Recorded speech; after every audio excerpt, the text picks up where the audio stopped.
Conjurism as an idea has started in Europe and had begun in Britain in the north of England, originally as an idea, a feeling, filtering out like sunlight through clouds as dawn begins. It began with humans who, with their magic, began to think, where is my place in the world? Where is my influence? Why, when we used to be so influential, are we no longer treated, for having magic, as special? It was an idea which had encouragement from many sections of society, unconsciously by the wholehearted and enthusiastic magical celebrations such as Halloween, and other local festivals, where being of magic meant wearing the garb of a witch or wizard, and calling foul when asked to do something which means they would not be recognized as such, removing cloaks and hats in public buildings, or handing in their wand for security. Both of these had been so commonplace 15 years before it was hardly worth calling to attention. They embraced the old magic, the magic of the earth, magic which the furthest reaches of magical ancestry could have accessed, when the choice of wand amounted to pulling off the branch of the nearest tree and hoping for the best. When ritual was connected to method, dancing 3 times round an oak tree naked holding hands with your family resulted in a higher crop yield than 2 or 4 times. The oak tree had to be no younger than 50 years, at least 100 acorns, and it had to be done in the light of the full moon. The last clause possibly related to convenience rather than magical method, and nudity may well have been someone's idea of a practical joke. In such a way magic was tamed, improved on, used, passed on in the form of a ritual. That was the old magic. It was derived from nature and came from the earth. And then magic was improved, hijacked if you like, by well-meaning wizards with the aim of improving the lives of both the magical and non-magical. The first spell books began to be written where running developments and research was documented. If 3 stirs of the hair-growing potion resulted in a quicker result, what would happen with 4? Would a different spell have a better effect? What about different ingredients? How many? And so on, until the old magic became modern, which had been refined and displaced from the magic of the earth over several centuries. Research, through the efforts primarily of wizards in magical institutions, began to be written down for all wizards to access, it being their birthright to access effective, up-to-date spells for their own use. And they published their work indiscriminately, the improved efficacy of dark, terrible spells printed next to ones which changed the color of begonias by blinking at them. Centuries of misuse of such spells, especially directed to the non-wizard population of the world, and the resulting distrust of magic by non-wizards necessitated the introduction of policing of spells by countries' governing ministries. And, shortly following this was the birth of the reciprocators, whose primary role was to liaise between wizards and non-wizards, to allow the free flow of ideas and to negotiate when misunderstandings or conflict between both cultures arose. So when scientific ideas and developments in the non-wizard world took hold, medicinal, chemical, mathematical, engineering, botanically and so on, reciprocators were there, discussing, refining, conferring and ultimately liaising with wizards with parallel roles in magic, bridging wizards and non-wizards discreetly and effectively. And so it is easy to understand, with knowledge of both wizard tradition and scientific understanding, that there was no coincidence that seats of magical wisdom or gatherings took place at high altitude. Lower blood pressure made for clearer thinking and more accurate spells, thus making the channeling of magical energy easier. Single-gender gatherings were most effective for the same blood pressure-lowering effects. Which comes to both the current role of reciprocators now, here in this alternative world, as magic science researchers like Tabitha Penwright, and the unique challenges that conjurists posed. For, though the face of conjurists are many-faceted, stemming from numerous and often conflicting motives, the effects of their actions were ultimately powerful and appealing, especially to the pompous and overbearing, badly informed, ignorant, affronted reactionaries, recoiling from imagined sidelining of the importance of magic. Oh, conjurism had started out innocently enough, as these things do. With old magic, rose, and it became fashionable for those of the magical persuasion to have a copy of the book prominently placed on their best bookshelf, proud and bold. "I am a wizard," it said to anyone who saw it. "This is a place of magic." That you had just arrived by flew or broom was irrelevant to the statement. And when groups of people feel isolated and marginalized, it takes very little for them to hold on to things to which they feel an affinity. Nor does it take much for them to believe with little question facts which deep down they really do believe to be true, even if it is distasteful of them to speak it openly. It was groups of people such as these who need a charismatic, believable figurehead. The conjurists were the distinct group to form from the slowly polarizing group of citizens. Not for them the old magic tabernacle merely shelved in their dwellings. They sought to commune with ancestors from the past, their ancestors whose next step from discovering fire was learning how to procure it simply out of thin air. Not for them the flint and twig. Some conjurists spent time analyzing government moves and motives and deciding how they threatened wizarding ways of life, tutting as they read in the Daily Prophet how some discrepancy between wizards and non-wizards had been overcome, the policy of non-wizard admission to Hedgewoods being the latest wasp in the bonnet. For others who dwelt on selective parts of common history, they homed in on perceived patriotism, pageants and celebrations being overemphasized and deep emotion provoked as being vital to being a witch or a wizard. Some, and this was the group which was growing frighteningly quickly in number, went much further, anticipating perceived challenges to magic as an entity and choosing severe methods with which to counter them. One of these was the issue of half-breeds. Human magical creature mating had existed probably as long as there had been humans and magical creatures, and, as individual groups were tolerated. But in the last couple of decades, wizards with far too much time on their hands were part of the latter type of conjurist, or probably both had ideas of their own. In Britain, as in other countries throughout the world, half-breed creatures were supposed to be registered in their country of birth, with possible inherent risks being noted. This was a non-threatening process. Vampires, werewolves, giants and so on were keen on registration as a means of operating according to their own culture but within the framework of acceptability in society. Vampires were not allowed to practice on humans, for example. It served as reassurance to non-wizards whose fears were allayed on trust. It was a system that had worked for almost 2 centuries, coincidentally the same amount of time the reciprocators had been in operation. It was no coincidence, in fact, it was one of the first things the movement had put in place, beneficial to all involved and demonstrating that their role was important and needed. But the growth of unregistered half-breeds had increased 100-fold over the last 3 years. And not only that, the practice crossbreeding, resulting in offspring whose qualities were unidentified and unknown. These conjurists were arrogant. They felt they had the right to behave as they liked, use magic in their own way without regard to the law, neither moral or civil code. And it was such crossbred half-breeds which Sirius and Remus had been sent to investigate, 2 of which had attacked them viciously. If the above account sounds bureaucratic and dry, that's because it is. It had been written by Cleus as a summary of the situation that threatened the world that the reciprocators did, and was originally written for Aberforth Dumbledore as a summary critique. Now he had updated it, in his own fastidious, politician-like manner. He couldn't help it. Callias Lupin was a born administrator who thought and could negotiate in a manner that made him suitable for government, and as such felt the circumstances surrounding conjurists needed to be stated in as factual and non-biased manner as he could possibly make it. He had also updated the account because of his current precarious position. He put down his quill and replaced it in his hand with his wand.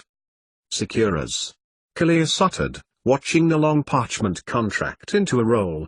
It would not be able to be opened unless someone knew the correct passkeyword to open it.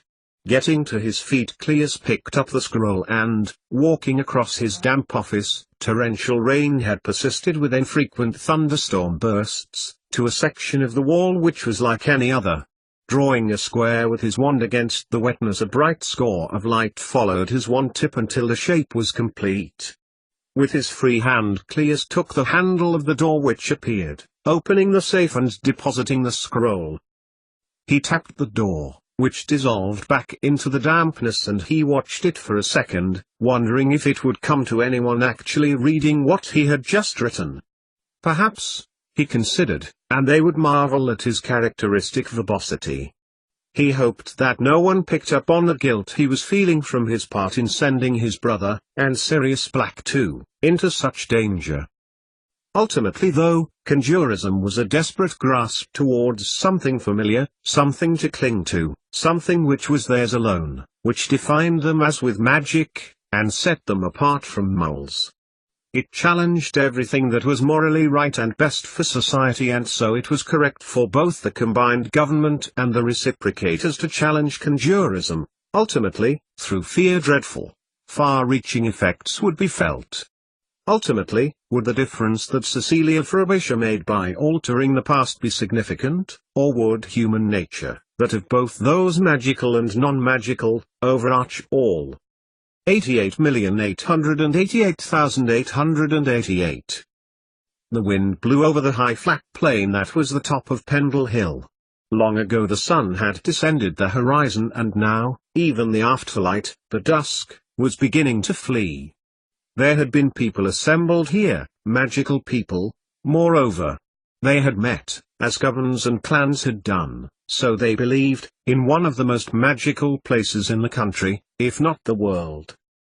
If they had considered that such clandestine meetings, both ancient and modern, had been called thereupon because it was close for people to walk to, yet remote enough to be private, and that the weather, often damp, kept most inquisitive people away, they would probably not actually have been there.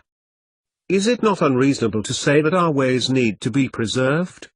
The words flickered as their medium tumbled and tossed around on the ground, shreds of discarded parchment for the torn pamphlet from the conjurists' meeting that evening.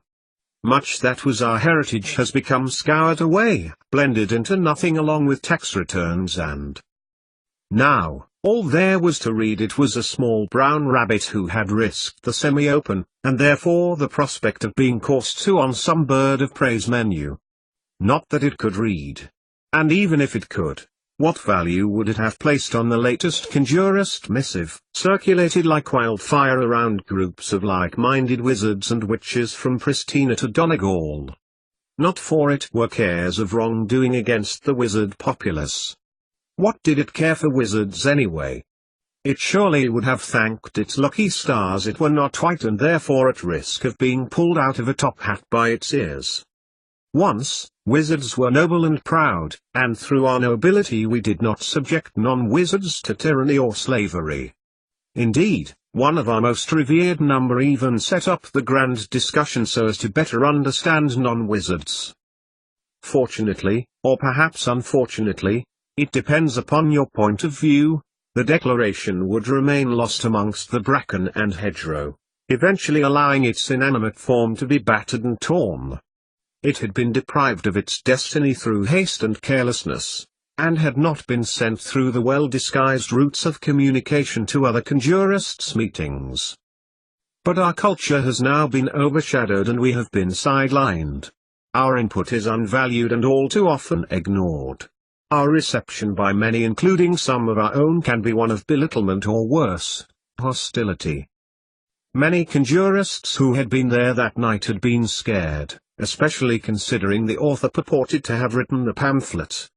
For many, to separate themselves from ordinary society and to live by the examples in old magic had been quite controversial. Perhaps it had been the shock of change of entrance regulations to Hedgewards that year which had been the catalyst, making them feel conjurism was a haven from perceived threats to their culture. Maybe some had been reluctant because of conjurists' open hostility or separation from non-wizards in their everyday lives.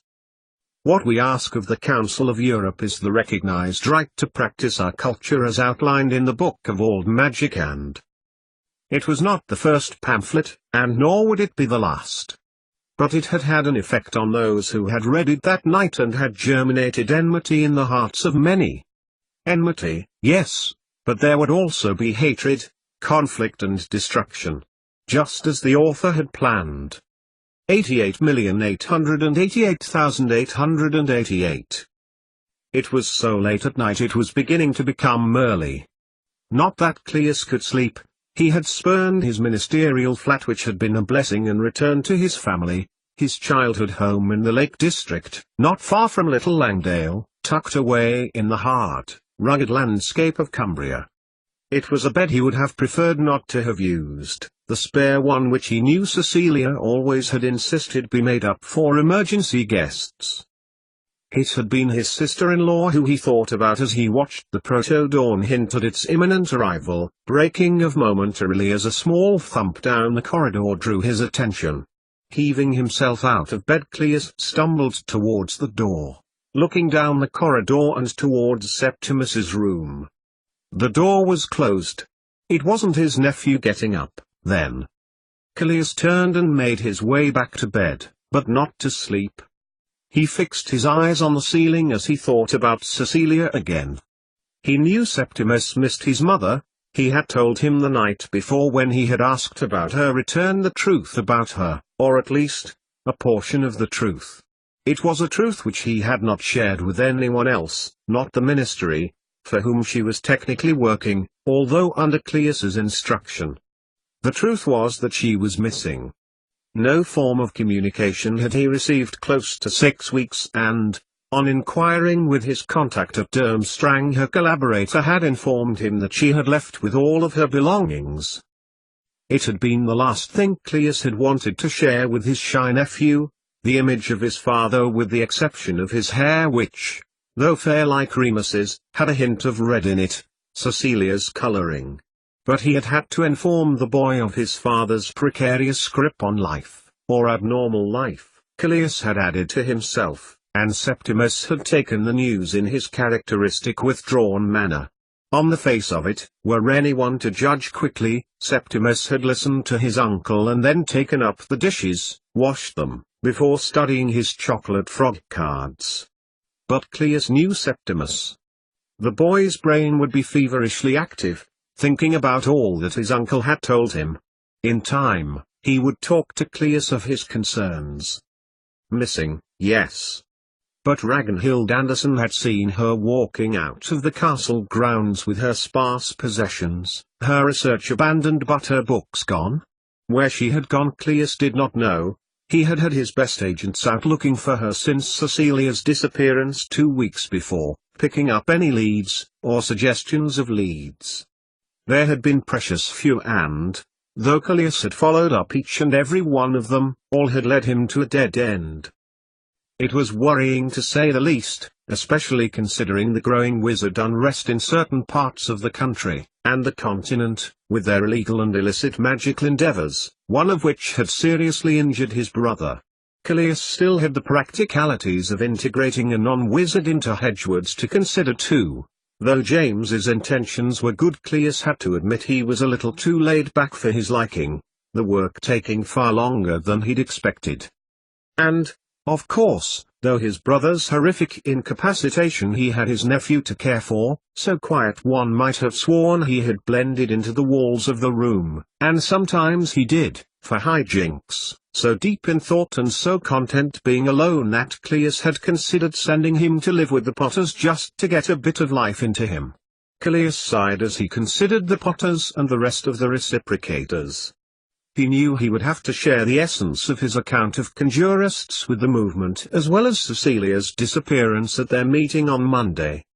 Getting out of bed a second time and putting the Pandora's box of thoughts back into his mind, securing it firmly, Cleus pulled on his clothes as light clamoured for entry through the gaps in the curtains. Then he made his way out onto the landing once again, walking swiftly and quietly towards Septimus's bedroom door. "Portus," he intoned, waving his wand, turning the door handle, on both sides of the door, into a portkey which would take him to wherever Cleus was. If he used it within the next half an hour or so, wherever Cleus was would be at number 12, Grimwald Place. I don't know what would be best for them, surviving or not surviving. Callias stirred his tea, which James Potter had magicked for him, on the coffee table in Grimmauld Place's living room 5 minutes later. James had clearly opted to stay at Sirius's house the previous evening, extending his shift on call for another night to cover for his poor friend. Callias had found him dozing on the sofa in the same clothes he had been in the previous day, and James had jumped out of a deep sleep when Callias had clapped his hand onto his shoulder. His injuries. James continued his point before trailing off, shaking his head and looking into his half-empty cup, the toast he had magicked cooling rapidly as he ignored it.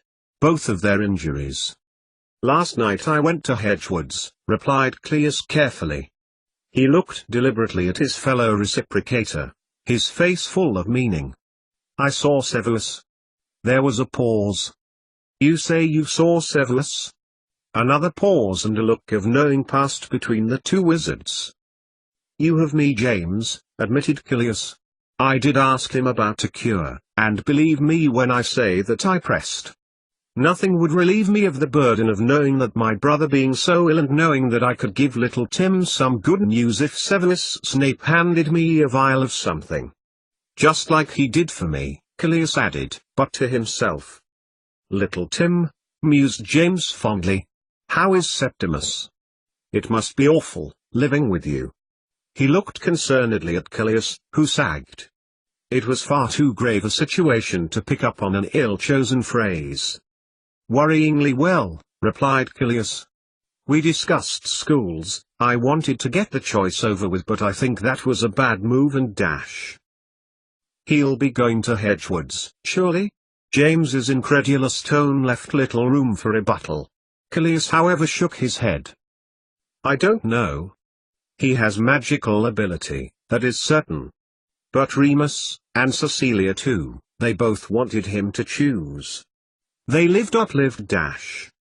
Live, stated James firmly. Out in the wilds of Cumberland, as you know, but Cecilia had her eye on a local school similar to one she attended. Who knows, he may well have decided to go there. What? And not develop his magic? Unthinkable. He looked sharply towards Callias, who seemed to have reacted to this comment. I mean, you, Callias, it was a different time and, well, Hedgewood's would have held you back. But I went, though, mused Callias grimly. 4 years at home in the cottage with my parents bringing me books. Long walks into lonely countryside to practice. I had a tutor, but not much of an education. And then Remus went to Hedgewood's and he went to Aberforth pleading my case. So intolerant to an injustice that he was prepared to stand, as a first year, in front of the headmaster's door and plead my case.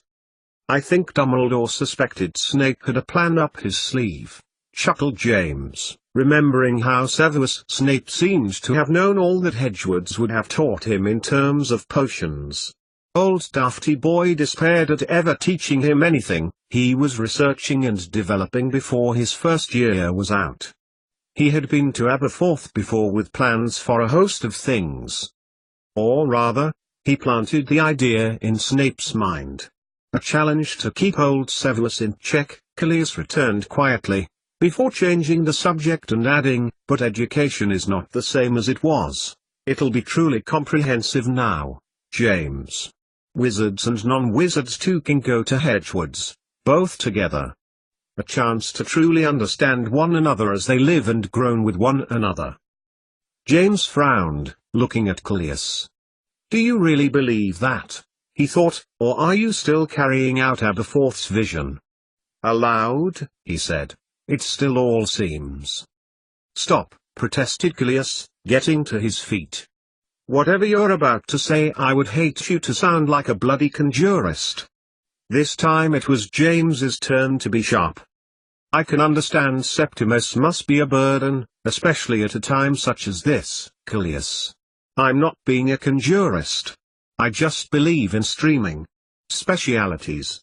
Both wizards looked at one another again, this time a whisper of disharmony between them. Callias looked at his now cold toast. He wished he had eaten it, for his stomach now sounded like a tiger had taken up residence. Then Callias realized that silence was reigning, and had been for several minutes. "It was time I left, James," said Callias, glancing back towards the fireplace. "If I could have your proposals on the reasonable adjustments you think would be suitable at our meeting on Tuesday, please, I'd be most grateful." Before turning, he added, "Please give Lily my best." "Septimus too," returned James, calmly. "It looks as if the boy's going to need 88,888,888. Instead of returning to the cottage, Callias returned to his office. It would be better, he decided, if he were to use Remus and Cecilia's home as a base that day, it being Sunday and there being no school to take Septimus's mind off his considerable woes. Perhaps he would take the lad to see his father, assuming, that is, Severus was going to actually produce some potion which would take away the effects of the vampire. At least Sirius had fared slightly better, having been bitten by the werewolf. Snape had almost confirmed that he had attuned the standard lycanthropy potion to suit the injuries Sirius had suffered, but would he not just say so? Severus Snape was as cryptic as the Times crossword dash. Callias's thoughts broke off suddenly when, as he leaned on the handle of his office door, his grip, hand and fingerprint pattern being recognized by the Ministry's own secure Amosisha and Cave Inimicum spells, and looked at the scene. All that could accurately describe the scene would be to say that it looked like an explosion in a paper factory which had then had the entire contents of the British Library shredded on top of it, the lot being put into a large tumble dryer and whirled at high speed for several minutes before a pack of wild dogs had been allowed to investigate it frenetically.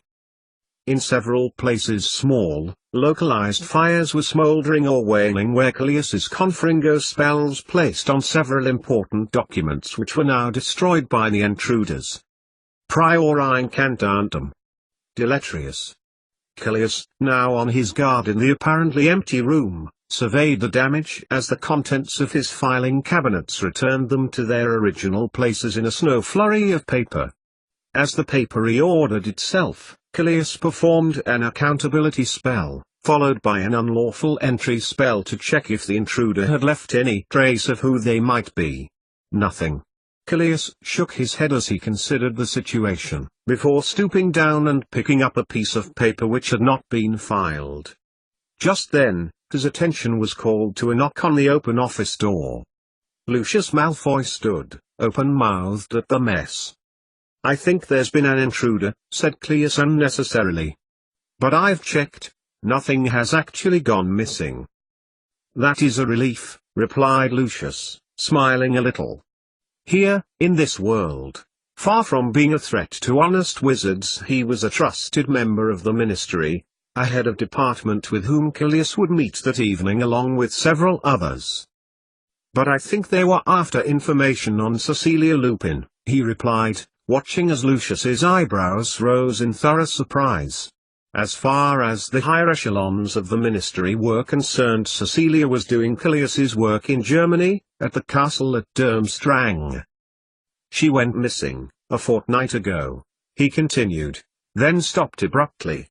"Look, I'll detail everything at our meeting this evening. I've had my best people on it since I knew, and I had to give it time to find out what has happened."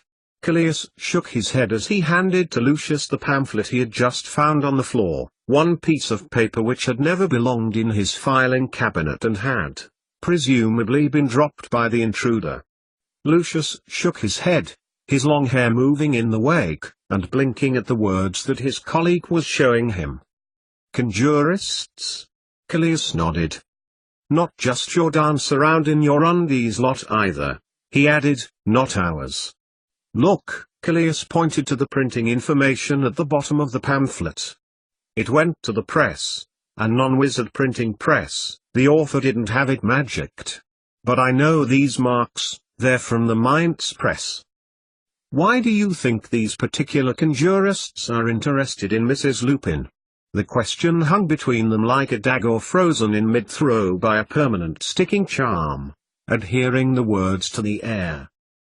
It was I who sent her there, Callias revealed, more than he would like under Malfoy's steely expression, one which challenged Callias, though he did not mean to. But it didn't matter. The heads would be far wiser of several facts relating to conjurists that evening. Where she might be, I don't know. But I can guess, he added to himself. Your evidence will be vital to our meeting this evening, replied Lucius coolly. You haven't forgotten that you will address the heads' council. The heads of department, under the presidency of the Minister for Magic, would be sitting in the lowest chamber and hearing the vital month's issues, evidence from Callias, as head of security and espionage being critical to the conjurist threat. Indeed, Callias nodded. It had been foremost in his mind for several hours as he refined and rewrote in his head what he would say. With the uprising in conjurists, I am sure we will have to introduce stricter, draconian measures. It'll be the only way, Lucius added gravely. But isn't that against the unified government? What choice do we have? These are emergency measures. Callias found himself nodding. What more of an emergency could it be when two reciprocators, his brother and a close friend no less, had been so horrifically mauled? We'll have to destroy the half-breeds. We had no choice, though it was difficult, Lucius continued silkily as he glanced back at the pamphlet. We've not released the information. There would be an outcry. Those who believe in half-breed equality would not understand, and we do not wish to cause controversy with things so delicately in the balance. Callias looked away before fixing Lucius with a weary stare. I can't deal with this now, Lucius. Could you make the arrangements for the meeting? Regulus. McMullen? Yourself, of course. But of course. Join us when you can. We need to sort this out. Lucius would begin the meeting that morning, but Callias was not needed until that evening. Yes, indeed we do. Lucius bowed slightly before leaving Callias alone. He glanced around the room again before waving his wand and adding to the usual ministry protections a confundus spell. If the intruder were to return, then the spell would become overtly confused, enough to hopefully forget their purpose. Callias then walked swiftly through his office door, securing it with half or dozen extra spells, charms and anti-hexes. Now it was time to seat him and, in light of the fact he had not been transported via his bedroom door handle port to Callias, it meant his nephew was still in bed. Perhaps a good breakfast would see the young man right. It certainly couldn't do him any harm. Septimus always looked on the lean side to him, like his father. And the tiger in his own stomach, growling away, also needed taming.